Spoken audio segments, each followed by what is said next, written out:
하나님 말씀 다 찾겠습니다. 잠언 26장 1절에서 12절입니다. 구약 성경 940쪽, 구약 성경 940쪽 전으로 있습니다. 잠언 26장 1절에서 12절까지 교독하겠습니다.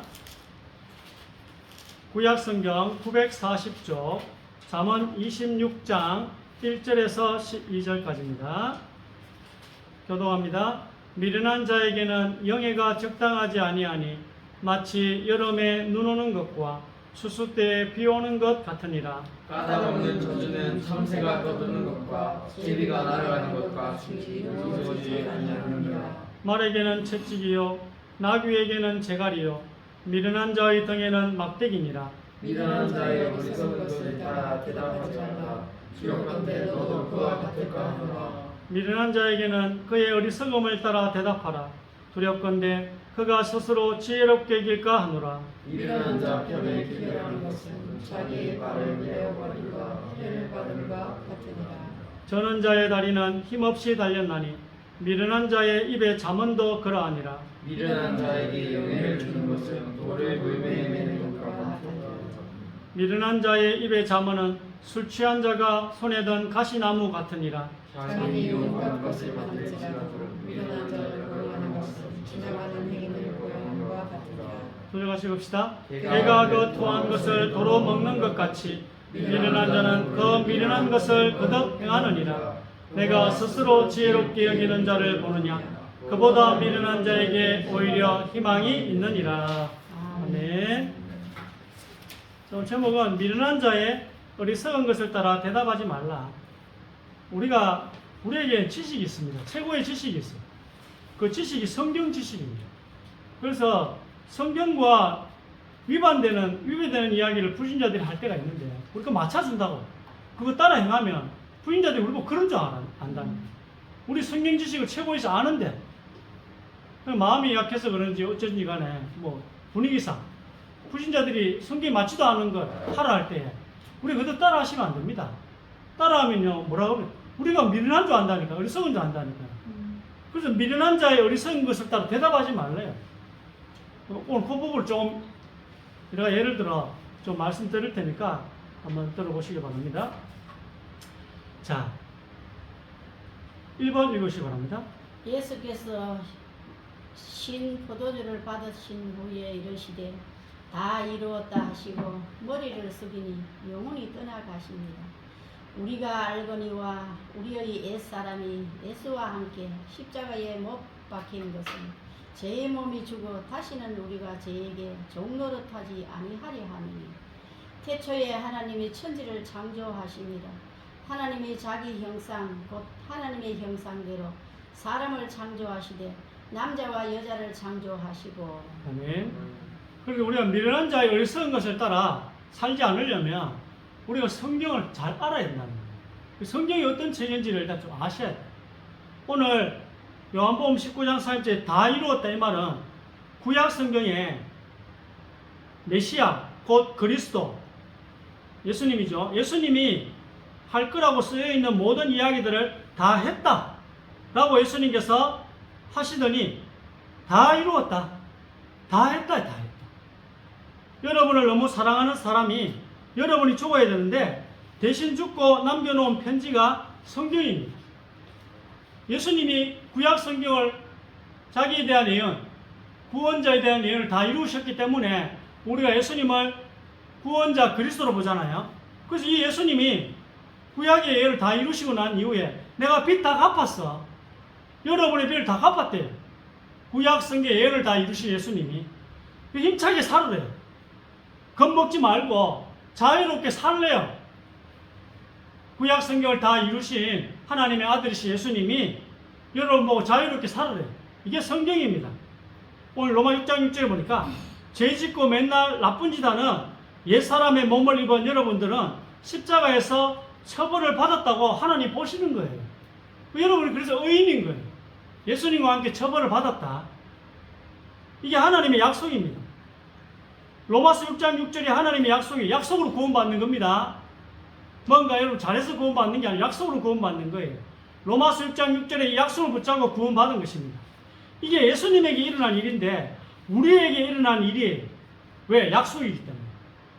그 미련한 자가 어리석게 이야기하는 여러분이 속으면 안 돼. 처음 뭔가 뭐 잘해야지 잘 되는 것처럼 속으시면 안 돼요.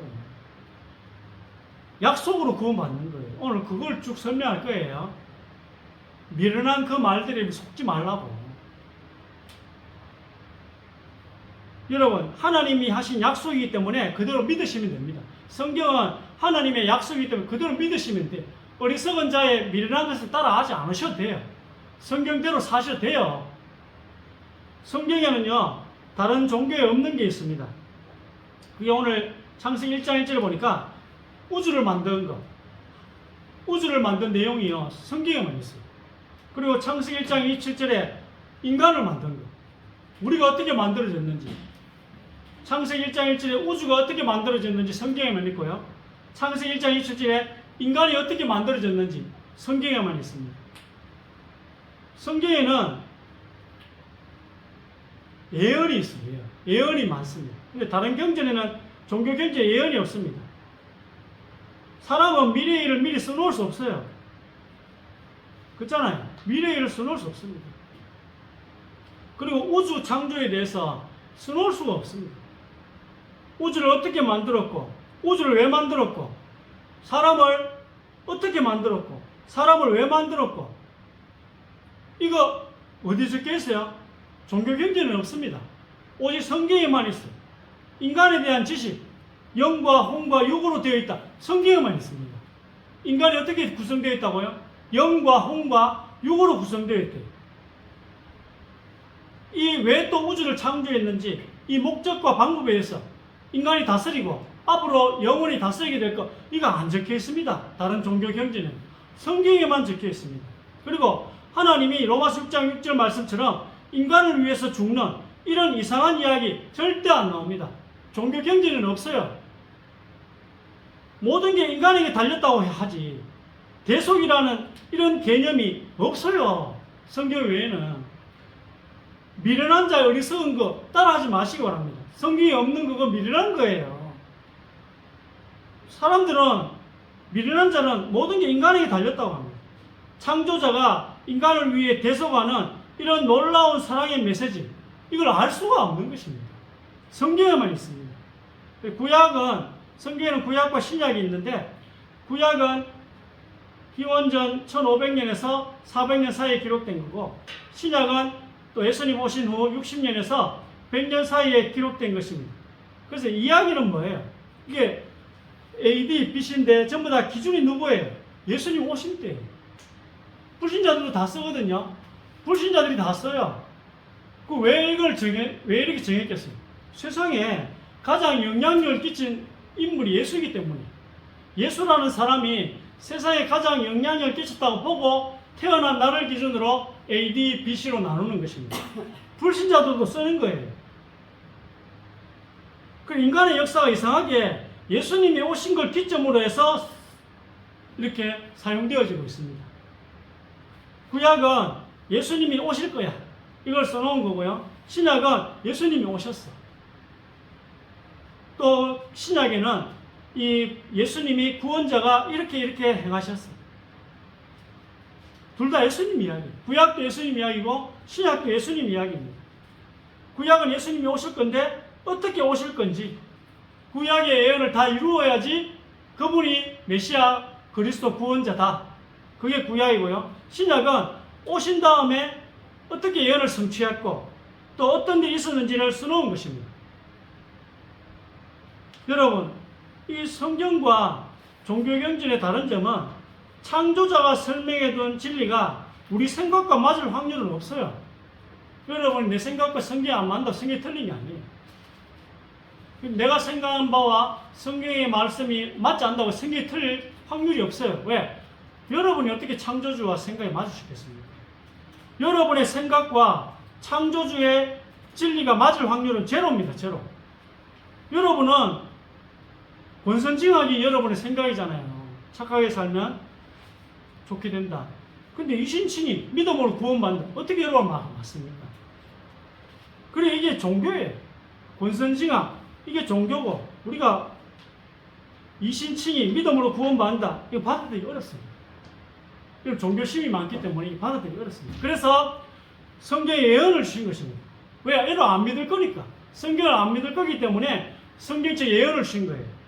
인간이 쓴 책이 아니라, 성경은 인간이 쓴 책이 아니라는 것을 알라고, 그래서 예언을 주신 것입니다. 여러분, 마음이 낮아져야 돼요. 자꾸 미련한 자의 어리석은 것을 자꾸 붙잡지 말고, 마음이 낮아져서 태초에 하나님이 천지를 창조하시니라, 이 말씀이 맞다면 성경의 나머지 기적들은 다 일어날 수 있다고 보셔야 돼요. 그렇잖아요. 창세기 1장 1절, 태초에 하나님이 천지를 창조하신 게 맞다면 성경에 어떤 이상한 이야기가 나오더라도 믿을 수 있어야 돼요. 하나님이 그런 이상한 이야기 못 하시겠어요? 낮아져야 돼요, 마음이. 뭐 조금만 성경에 이상한 게 나오면 틀렸다고 그렇게 생각하지 마시고 겸손하게 창조주가 쓴 책인 이 성경의 말씀을 그대로 믿으시기를 주의 이름으로 권면합니다. 자, 2번. 믿는 무리가 한 마음과 한 뜻이 되어 모든 물건을 서로 통용하고 자기 재물을 조금이라도 자기 것이라 하는 이가 하나도 없더라. 그 중에 가난한 사람이 없으니 이는 밭과 집 있는 자는 팔아 그 한 것의 값을 가져다가 사도들의 발 앞에 두며 그들이 각 사람의 필요를 따라 나누어 줍니다. 아멘. 자, 우리는 천국 가면 지금 이 땅에서의 가족들이 더 뭐 돈독하게 되고 뭐 알고 뭐 어머니 아버지 아들 뭐 그렇게 생각하지만 그럼 우리 생각이고 성경에는 천국에서는 이 땅에서 가족이었다 해도 더 사랑하는 게 아닙니다. 이 땅에서 가족이었다 해도 천국에서 더 사랑하는 게 아닙니다. 똑같이 서로 사랑하는 것입니다. 모든 구원받은 성도들이 서로 똑같이 사랑하는 것입니다. 그래서 상향평준화되는 것입니다. 이 땅에서 가족들이 정말로 형제들이 우애가 돈독하고 가족 간의 사랑이 컸다면 그게 모든 성도들이 같이 이렇게 되는 거예요. 가족들만 그렇게 되는 게 아니고 상향평준화.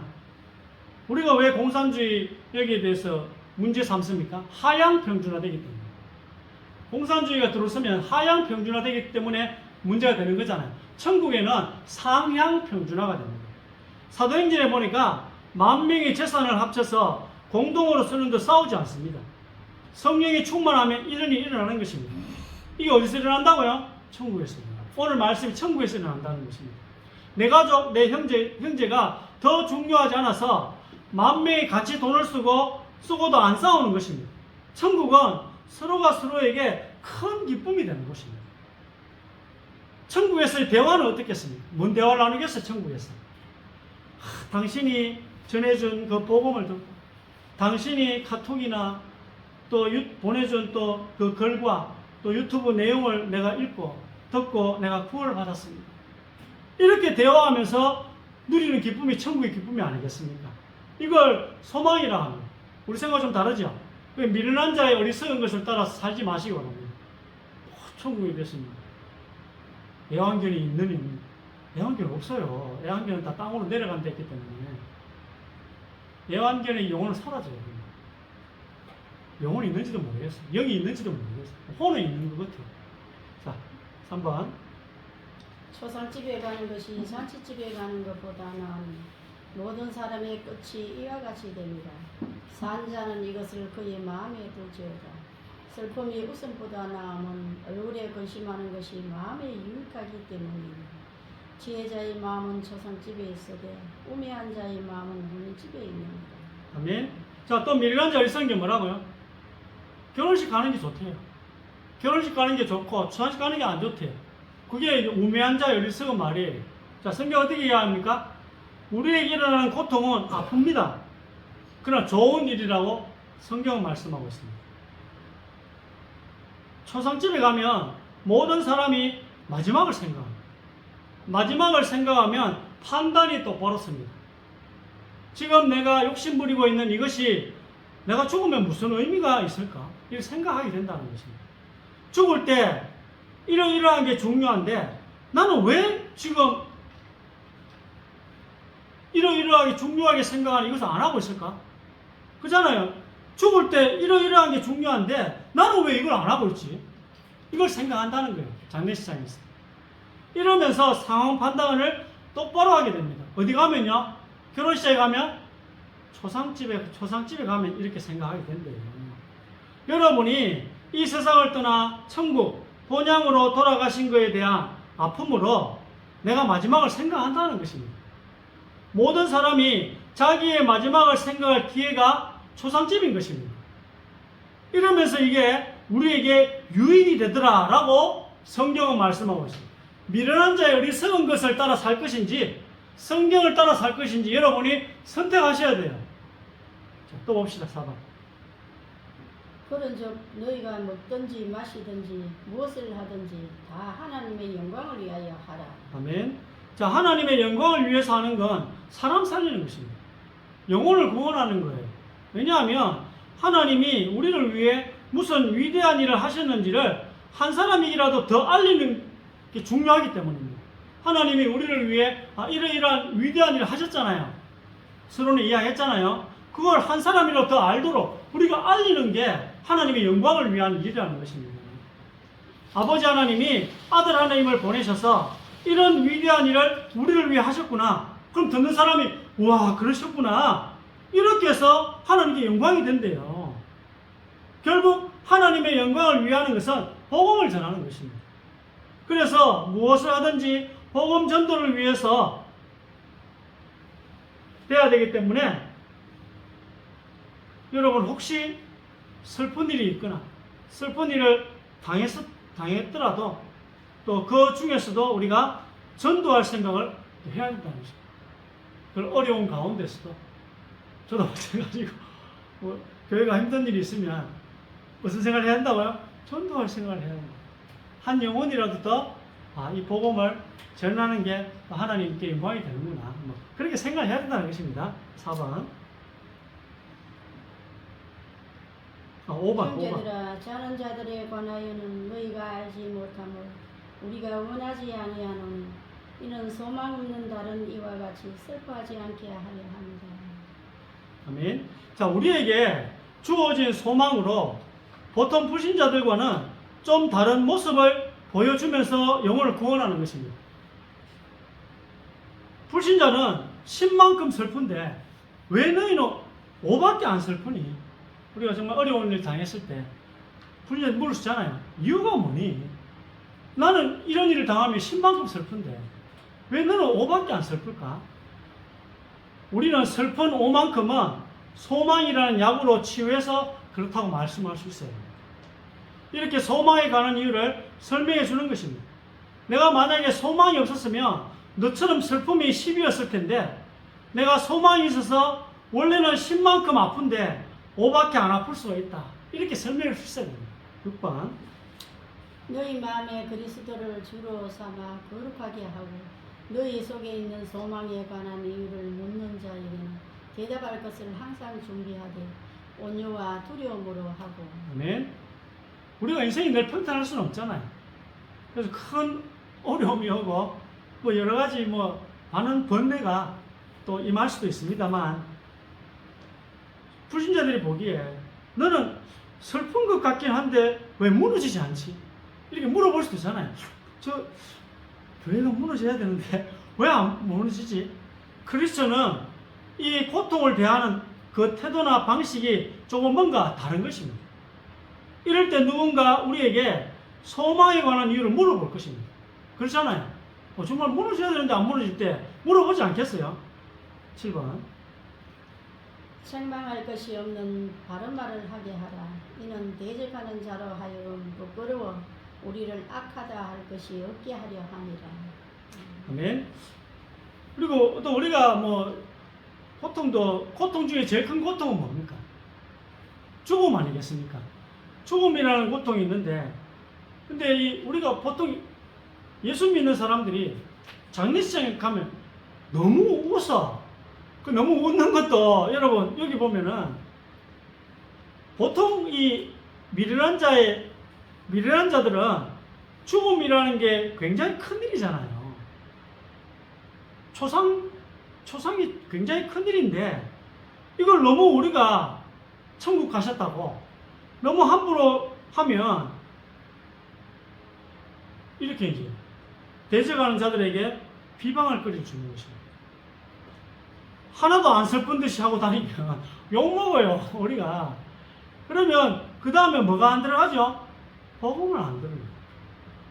우리는 뭐 기뻐서 그렇지만 너무 큰 일을, 불신자들의 생각이 굉장히 큰 일을 너무 함부로 경시하는 것 같이 그렇게 우리가 태도를 보이면 뭐 우리가 뭐 아무렇지 않겠지만 그 사람 나중에 복음 안 듣습니다. 왜냐하면 기본 인간에 대한 도리가 안 되어 있다는 거기 때문에. 그러니까 우리는 이 사이에서 균형을 잘 잡아요. 보통 사람들만큼 슬퍼하진 않지만 그럼에도 불구하고 세상 사람들에게 비방을 끌어주면 안 돼요. 이상하다, 저 사람은. 뭐 저런 사람이 다 있어. 저놈은 자식의 도리를 저버린 놈이야. 이렇게 들으면 안 된다는 거예요. 그게 오늘 말씀이야. 대적하는 자들이 우리를 악하다 할 게 없게 하라는 거예요. 대적하는 자들이.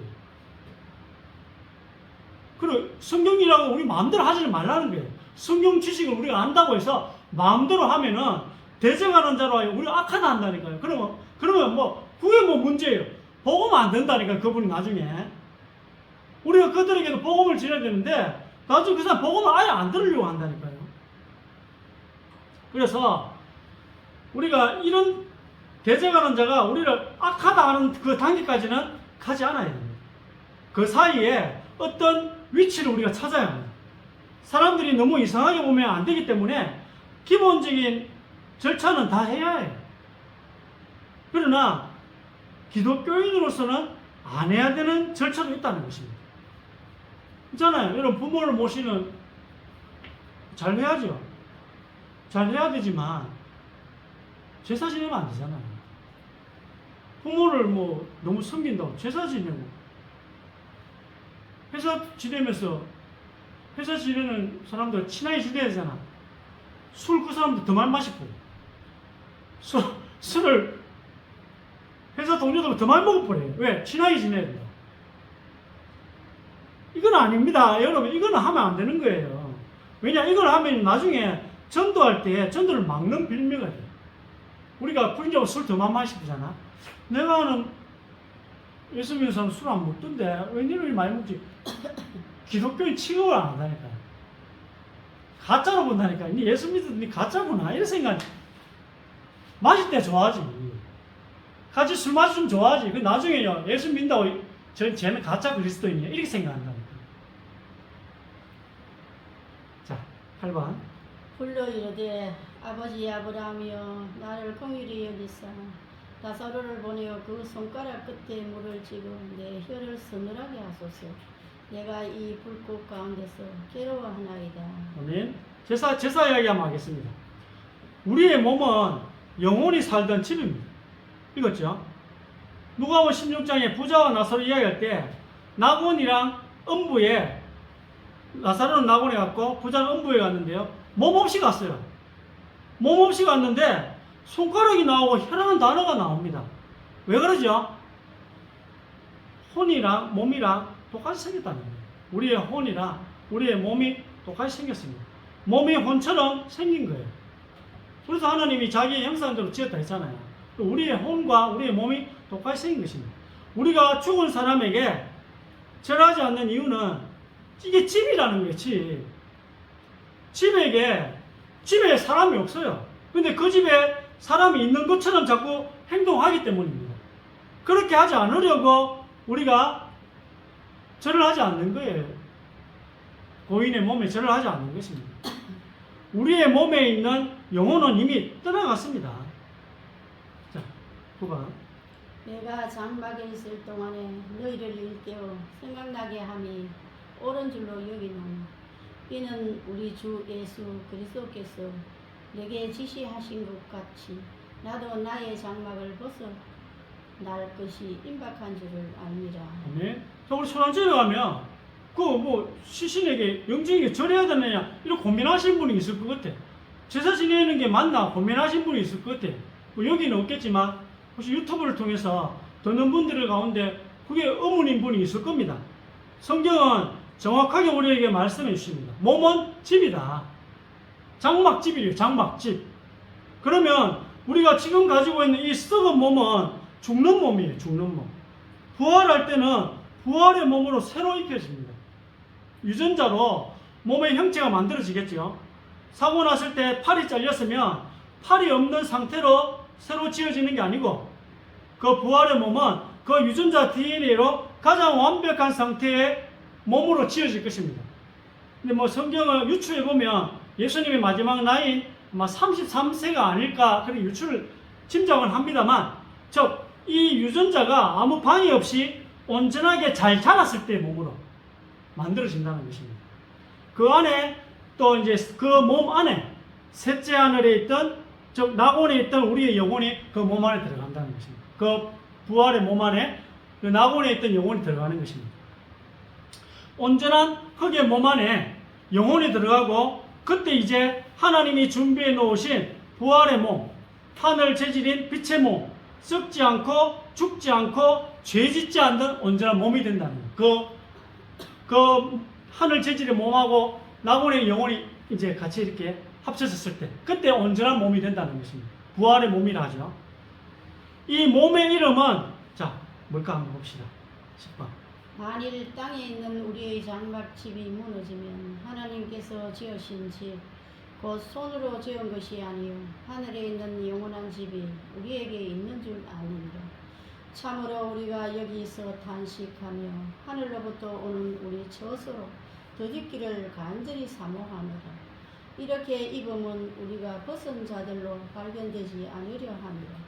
참으로 이 장막에 있는 우리가 짐진 것 같이 단식하는 것은 벗고자 함이 아니요 오히려 더 입고자 함이니 죽을 것이 생명에 삼킨 바 되게 하려 함이라. 아멘. 자, 지금 이 몸은 죽을 것이에요. 그리고 앞으로 우리가 덧입게 될 부활의 몸은 생명이라 합니다. 생명. 그 생명이 덧입혀진다는 것입니다. 그리고 하늘에 있는 영원한 집, 이게 이제 부활의 몸인데 큰 집이라 하거든요. 하늘의 영원한 집. 이 몸의 이름 뭐라고요? 부활의 몸, 생명입니다. 부활의 몸은 큰 집이고 지금 이 몸은 작은 집이라. 지금 우리가 입고 이 몸 작은 집이에요. 왜 그럼 큰 집이라 했냐면은 우리 이 몸은 죽을 때 개개인이 죽지만 부활할 때는 구원받은 성들이 다 한꺼번에 새 힘을 입습니다. 새 몸을 입습니다. 그래서 우리 개개인의 몸이 부활하는 것이지만 사실은 큰 사람이 부활하는 거예요. 큰 집, 큰 사람은 뭐냐면 머리가 예수님이고 몸이 교회인 큰 사람이 부활해서 큰 집이라는 것입니다. 남편이 예수님인 그 세 사람이 남편이 예수님이고 우리가 아내인 그 세 사람이 부활의 몸을 입는 것입니다. 그렇기 때문에 우리 개개인도 부활을 해서 빛의 몸을 입는 것입니다. 이 원리를 이렇게 좀 아시면 됩니다. 그래서 개개인이 빛의 몸을 입지만 사실은 예수님이 남편이요 우리가 아내인 이 세 사람이 입는 것이어서 큰 집이라는 거예요. 개개인이 부활의 몸을 입죠. 그러나 예수님이 머리요 우리가 교회가 몸인 그 큰 사람이 있기 때문에 큰 집이라는 거예요. 큰 집, 큰 사람의 몸, 세 사람의 몸 다 같은 말이에요. 즉 머리가 예수님이고 교회가 몸인 이 사람의 몸이 일시에 주 예수님의 날에 부활을 하는 것입니다. 몸은 집이요. 그 몸을 떠난 주인은 지금 낙원에 있어요. 여기에 맡겨 있는 거예요. 그 몸이 그분이 아니라는 거예요. 제가 죽으면 이 영혼이 낙원에 가잖아. 그럼 이 몸은 제가 아니에요. 벌써 나는 낙원에 갔다니까요. 거기 맞게 행동해. 거기 제가 봐. 미련한 자의 어리석은 것을 따라 행동하면 절을 해야 돼. 그러나 우리가 성경 지식을 따라보면 그렇게 하면 안 된다는 것입니다. 우리가 왜 죽은 자에게 절을 하지 않는 이유 아시겠죠? 여기 맞게 성경의 지식에 맞게 행동하라는 거예요. 우리가 죽은 자의 그 몸과 대화를 하는 행동은 성경과는 맞지 않습니다. 여러분 어떤 사람이 어떤 집에 살고 있었는데 그 사람이 이사를 갔어요. 그 집만 있어. 근데 우리가 그 집에 가가지고 막 문 두드리고 초인종 누르고 막 이야기를 하는 것은 그 안에 사람이 없는데 여러분 막 계속 초인종 누른다 생각해 보세요. 계속 문 두드린다 생각해 보세요. 계속 그 집에 사람이 있는 것처럼 대화를 한다 생각해 보세요. 그 집 주인은 그곳에 없어요. 성경으로 보면 이런 행동을 하면 안 된다는 것입니다. 오늘 여러 가지 이야기를 좀 했거든요. 그럼 명심을 좀 해주세요. 자, 11번. 마지막이에요. 11번. 11번 죄송합니다. 미련한 자의 어리석은 것을 따라 대답하지 말라. 두렵건대 너도 그와 같을까 하노라. 미련한 자에게는 그의 어리석음을 따라 대답하라. 두렵건대 그가 스스로 지혜롭게 여길까 하노라. 아멘. 자, 성경의 진리를 모르는 자를 어리석은 자로 표현했습니다. 올바른 지식을 아는데 고통이나 또 오늘 제가 이렇게 말씀드린 여러 가지에 관한 올바른 지식이 없는 사람들의 말을 여러분이 예의상 따라한다는 거예요. 어리석은 자와 같아진다는 거예요. 틀린 것을 인정해버리는 그 모습이 된다고 말씀하고 있습니다. 틀린 걸 인정해버려요. 그럼 나중에는 복음 전할 때 그 사람 못 살려요. 옛날에 그렇게 이야기해놓고 왜 지금 이래 행동이 이렇게 나온다는 거예요. 아닌 걸 아는 우리가 성경 지식을 알아서 이건 미련한 자의 어리석은 거 이건 아니다. 이걸 아는 우리가 이렇게 되면요 안 돼요. 그래서 하면 안 된다는 거예요. 미련한 자의 어리석은 걸 따라 하면 안 된다는 것입니다. 그렇다고 고인의 그 몸을 함부로 하면 안 됩니다. 고인이 살았던 집인데 이 몸은 고인이 살았던 집이잖아요.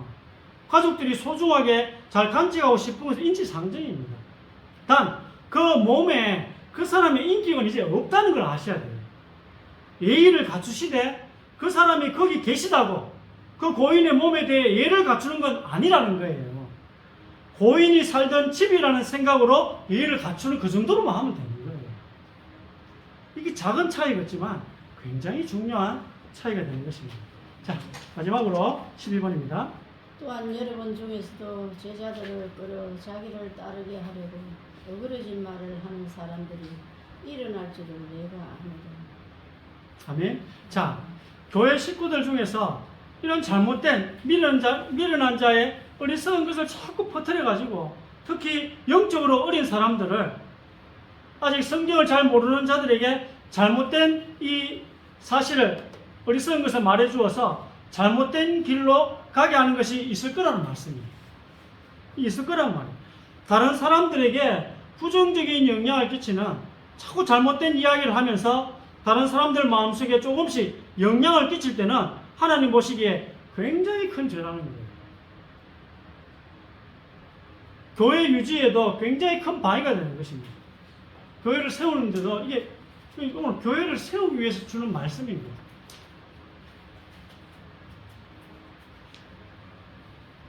우리 교회가 사랑인데요. 우리 지체 중에서 잘라내야 할 때가 있어요. 떠나보내야 할 때가 있다. 언제 떠나보내야 되죠? 간단합니다. 번질 때입니다. 전염될 때. 우리의 죄가 전염이 되면 잘라내요.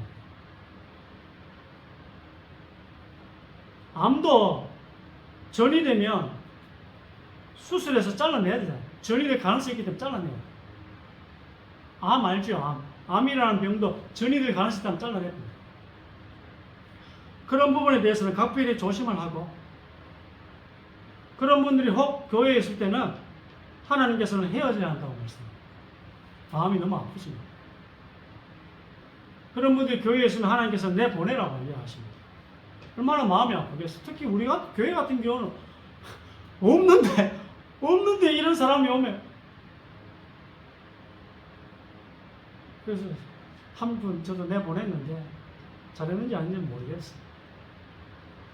그분은 지금 아마 딴 교회 경상도 한 개 큰 교회 가지고 아마 또 옳은 일 할 것 같진 않아. 제가 볼 때 옳은 일 할 것 같지 않지만 자꾸 사기치러 돌아다니니까 그런 사람들을 우리가 사랑을 품어주면 다른 사람들이 피해가 된다니까요. 우리만 피해 입는 게 아니고 그런 사람들은 우리가 열심히 하는데 그걸 내보내야 된대요. 자, 우리 교회를 통해서 많은 사람이 구원받고 또 성경을 또한 많이 알게 되는 이 두 가지 축복을 실컷 누리시기를 주의 이름으로 축복합니다. 아멘. 기도하겠습니다. 하나님, 오늘 말씀을 통해서 또 이 현장을 살릴 수 있는 언약을 주신 것 감사합니다. 현장에서도 그 사람들, 하나님을 잘 모르는 사람들 따라 살지 말게 하시고, 하나님의 또 하나님이 주신 성경의 지식, 말씀을 붙잡고 기도하면서 또 우리의 삶을 살아가게 하시고, 우리를 둘러싼 많은 문제들이 성경 지식을 통하여, 성경을 통하여 해결되게 하여 주옵소서. 성경에 대한 이 말씀, 이 언약을 놓치지 않도록 하나님께서 영안을 열어 주옵소서. 마음을 열어 주시고 성경에 대해 어두운 지식을 열어 주옵소서. 또 이 불신자들이 하는 말 때문에, 미련한 자의 어리석은 말 때문에 어두워진 우리의 영안을 열어 주시옵소서. 미련한 자의 또 어리석은 또 이 현실 말, 또 하나님 환경, 또 이것 때문에 어두워진 마음과 생각을 밝혀 주옵소서. 그리하여 하나님의 참 뜻을 깨닫는 영적인 눈이 열려지게 하여 주옵소서. 예수 그리스도 이름으로 간절히 기도드립니다. 아멘.